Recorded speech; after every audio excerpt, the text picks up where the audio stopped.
Hi, welcome to my channel.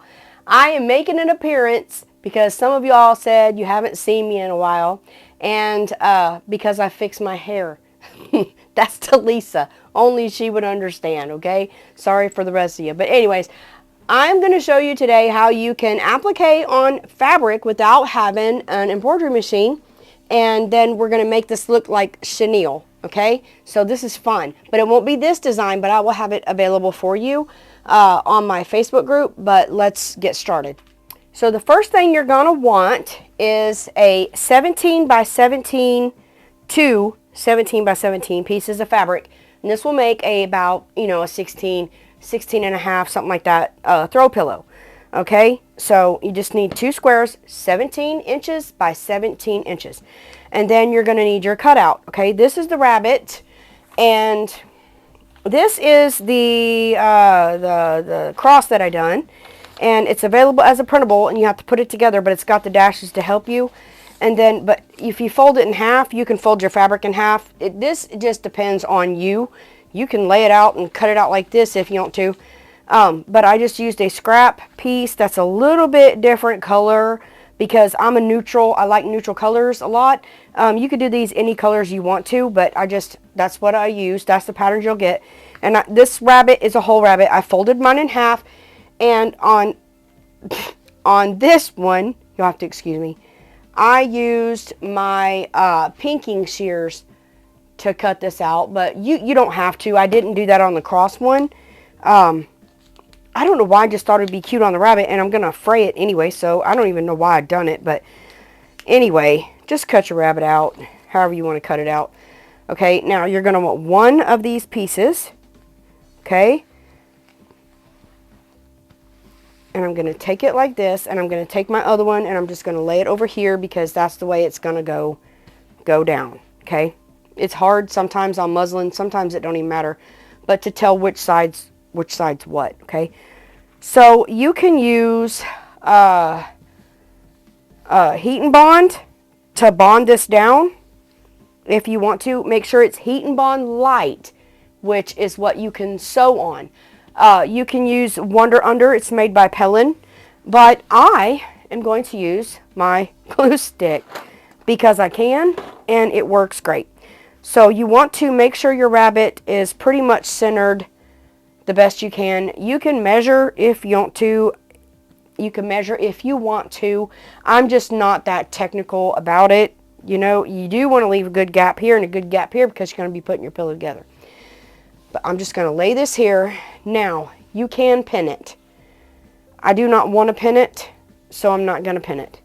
But you can pin this rabbit down, and then you'll have to remove all those pins. But what I'm going to do is I'm going to simply flop this up.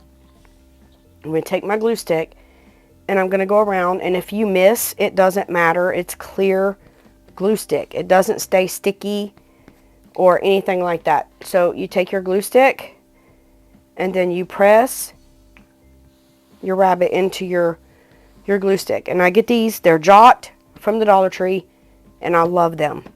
I've never had an issue. You can wipe that glue off if you want to. And my rabbit's down pretty much if you want it, all the way. But we're going to be fraying it. It will come back off. It'll work if you do this. Now I'm just going to peel this down, and I'm not going to do it to that per se because I don't know where these ears are. I knew where the fat part was, pretty much, but I didn't know where these were. So I'm just going to take my glue stick, and I'm going to go around my fabric on this part, and then I'll push lightly. I'm not pressing. I'm just barely skimming across my fabric, and then I'll push it in. Okay? And then give that a minute to set or dry or whatever you want to call it. And then we can start our sewing. Okay, so on this, you want a shorter stitch. Okay? So this might take a while, but you don't want long stitches because then your frays will come out. Now, I've got my needle in the middle, which is unusual for me, but anyway, I'm going to start on this earpiece right here going down because that just seems easier for me. So my needle is in the middle, and then this is over here. And all you're going to do is sew. Now you can do zigzag stitches if you want to and you don't want to fray this. You can design this however you want to, okay? This is just how I'm doing this, all right? I'm using white thread, which may be hard for you to see. I mean, I know you can see it here, but I don't know if you can see it in the fabric, but I don't want it to show. Y'all know what I mean? I would have used brown, but I just don't want it to show. But anyway, I'm just going to sew around. Let me shorten my thread just a little. Now, like I said, this is going to take a minute, so I'm just going to go all the way around, and I'm going to pivot, okay? The rabbit's easier to me. I don't know. Maybe wrong. Let's go.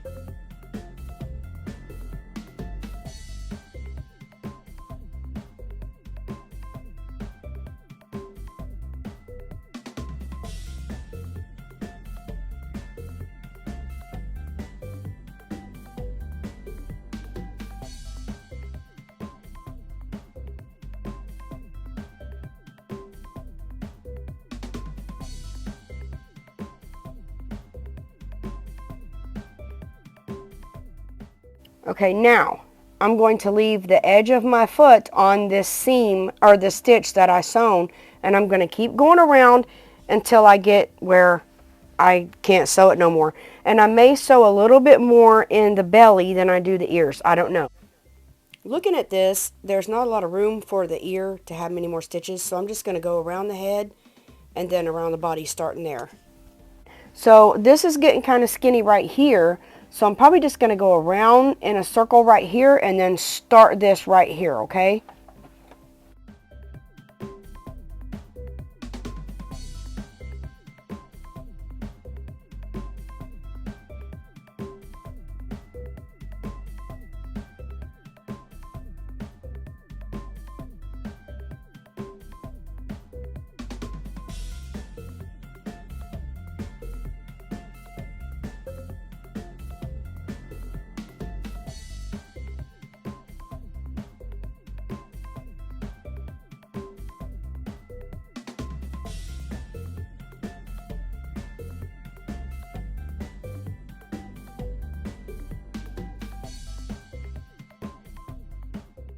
And that's all I'm doing. And since you are kind of chenilling this, if that's what you call it, I don't know, chenille, you know, fuzzing it. You do not have to have your stitches even, so that is a blessing. Okay, now is the not so fun, kind of tragic part. You'll want to take your seam ripper, okay, and you'll want to start seams. Now, don't cut through the back. Be very careful. Just lift up that top fabric and cut a slit. And I like to start at one edge so that I know when I got it. You know what I mean? That way I know I'm going on this one edge. Now, if you can do this with a seam ripper all the way up, more power to you. I cannot, would not, and ain't. So I'm leaving the middle open, okay? So I'm going to start with these, and I'm going to see where I go. Now, I may have to make extra marks. Now, I'm just going to take tiny scissors, and I am simply going to cut in the middle. You want to cut in the middle, if you can, of these lines. Sometimes it's hard, but it's doable. And this is, like I said, this is the tedious, I've said this before, not so fun part. That makes it easier. And you're just going to do this all the way around. Make sure you don't catch that back fabric through all of your lines. If y'all know an easier way to do this, I don't mind listening. You can leave it in the comments. So then I just go all the way around till I get all these cut. Y'all don't have to watch me do this. Now when I got to here on my stitches, you see I just went right up the middle. Okay, and I'm just going to leave it that way. Okay, so I left this, and I should have left these. I don't know why I done that. But now what I'm going to do is take a brush. You can use any brush, whatever. I just got this brush, and I'm going to brush this. Okay, now this is going to make a mess. I will tell you. You'll really want to brush against your rabbit one way. See how it's fluffing that out? And then I brush up, and I go just every which way, y'all. That looks like eyeballs. Y'all don't pull those out, okay? Don't pull them out.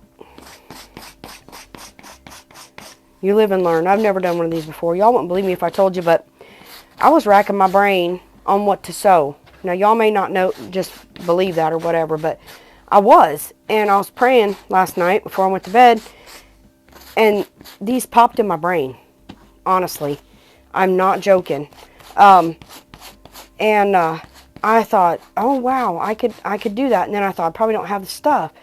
Well, when I looked in here, I had a scrap of that to do these, and then I had the muslin to do the pillows. And y'all, I was like, thank you, Lord, because I didn't, believe it or not, it's like having writer's block. You have crafter's block.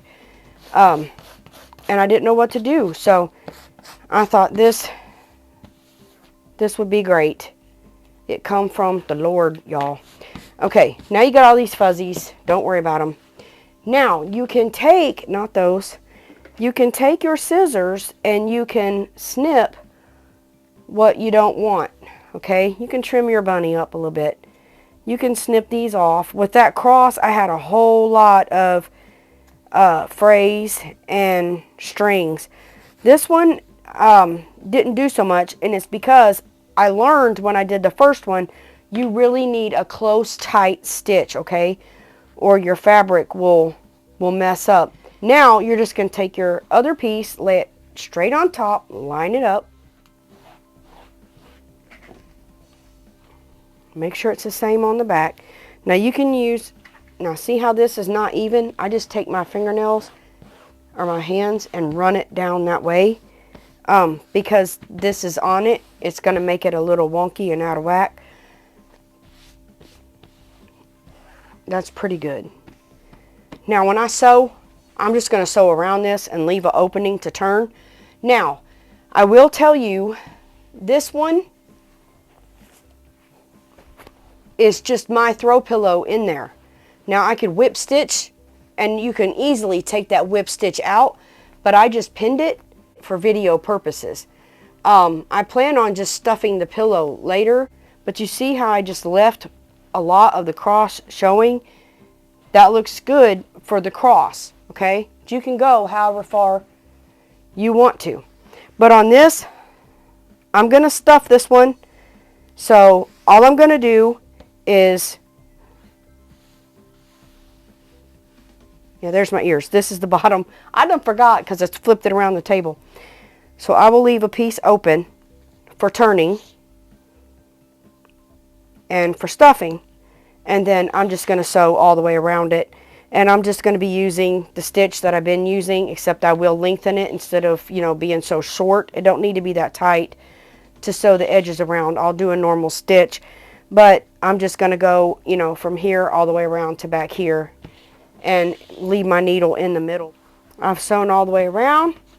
I'm just going to snip my corners and flip it inside out. Now, before I stuff, I'm going to pull these in tight, and I want them tight because if you pull tight, it'll seal where it's supposed to seal. See what I'm saying? So I'm just going to pull this tight, and I'm going to take a pin, and I'm going to pin it right here. You can pin right in these boards. I love it. And I'm going to pull tight, and I'm going to pin right there. Now, when I press, it's going to seal nicely, and I won't have to worry about that later.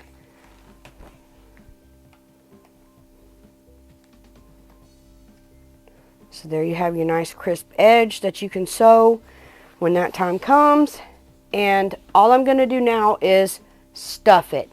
Y'all know how to stuff. Just stuff stuffing in it until it's the size you want it, okay? Now at this point you have 3 options to close. Why in the world does I have to do that now? I am so sorry. That's my iron, in case you don't know. You can glue this shut, which I don't recommend because it makes a weird seam. You can actually pin this, take it to your machine, and it flipped in, but you can hold it and you can sew from here to close it. But I am going to do a whip stitch, or a ladder stitch actually, and I'm going in and down, and then I'm going to pull that in, and then I'll go over here